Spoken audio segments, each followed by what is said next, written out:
Hi, welcome back to the PARCC assessment tutorials. Today we are going to focus on the practice tests and we're going to look at the mathematics questions today and kind of go through the practice test to get you familiar with what types of questions that could be asked on the PARCC assessment and then how you answer those questions. So we'll start with the mathematics. Once you click that, then you come down here and you have to pick what grade level or course you want to view. So if we click 6th grade end of year, that's all that's up right now. They're supposed to be adding the performance-based assessment practice test sometime here in the near future. So once you click on that, you can see that there are two sections to this test. I'm not sure we'll go through this whole test because obviously that would take a lot of time. There's 34 total questions, and when we hit the start, it says this first part is a non-calculator part. That's significant because that tells the student that for these questions, these 21 questions, they will not be able to use the calculator. The calculator tool will appear for those sections that they can. It is also allowable that they have a calculator at their workstation on the calculator test only. Obviously, for this first part, they would not be able to. So to start this first section, we would hit start, and then we come up with the first question, and this obviously is where they would be looking at the fractions and determining what the width in meters of the rug would be. The exhibit tab over here allows you to see the reference sheet. That may or may not be important at this point, but that is something that the student needs to understand is available to them on all questions whenever you see that exhibit tab over here. This deals with the equation editor.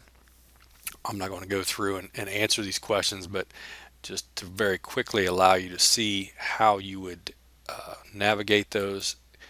The number tab allows you to click a number, and then the arithmetic gives you the ability to put in a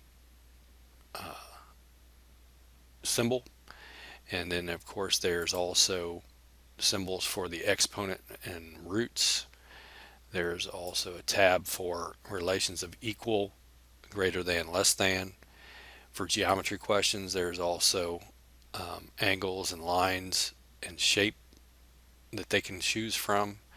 And then of course groups would allow them to use parentheses or brackets. And then they would just click on each one of those to put in the equation that they would want to answer this question with. So when they click to a box, that's where they can put a number in. So any box that they notice, they can put a number. So that kind of gives you an idea of the equation editor and the different parts of the equation editor and how to navigate those. Again, here's where if we didn't know if this was correct, we could flag that item, and then we can go on to the next item. This next item is a drag and drop. You'll notice here the question, and then the statement. We either say it's true, false, or not enough information. And again, I'm not reading this question for the sake of time, but we can just obviously drag that into the box, and they have to drag all of those to get all of those in the box to get full credit.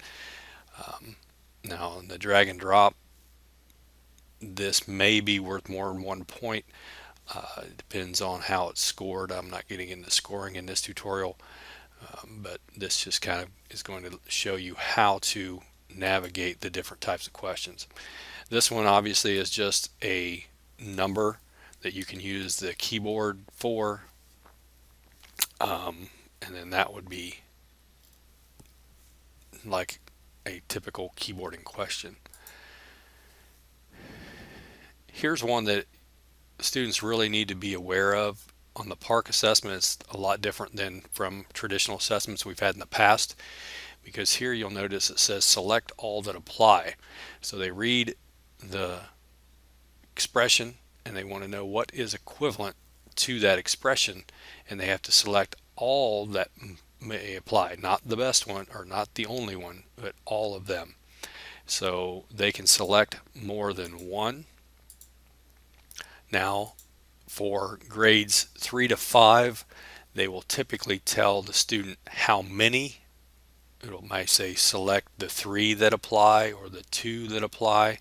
But once you're in 6th grade and up, it's my understanding that it will just say select all that apply, and then they have to just be able to select the ones that they believe are correct. So this is a really important type of question for students to become familiar with, so that they do not think they just have to click on one. Here's a number line question. It's a drag and drop where they will just drag, and again, I'm not doing the numbers at all. I'm just dragging to where these fall. Obviously these negatives would have to be somewhere else, but just to allow you to see how that interface operates. Again, they have to fill in all of the answers, and then it will be scored based on where they put their answers, whether it's correct or not. Again, I'm not sure about the scoring of this item. I believe in some cases it's either all or none. Sometimes they may get partial credit. Here's a typical question that again is just a number that they would put into the box, like a typical question. Same way with this one. Another equation editor. Again, just entering the answer with the box. So if I want to flag that one, let's say I want to skip it. Here's where we create a histogram. So now this is a little different, where the student now will move these bars to the appropriate spots to make that histogram. So again, it's interactive, dragging to change the length, and it kind of gives you the actual values of the number of visitors and the age and so on. So here's the data set or the table, and then they have to just move each of the age group bars to represent the correct histogram data. So that's another different type of question. Here is a line or a coordinate plot, and again an equation editor where they would have to put in the coordinates of the reflection of point Q. So again, they would use the numbers to answer those. This is a typical multiple choice question, which question is a statistical question. So we would only have to select one in this case. And then that would be another just expression. Equation editor question. Here's a drop down where they would choose the number.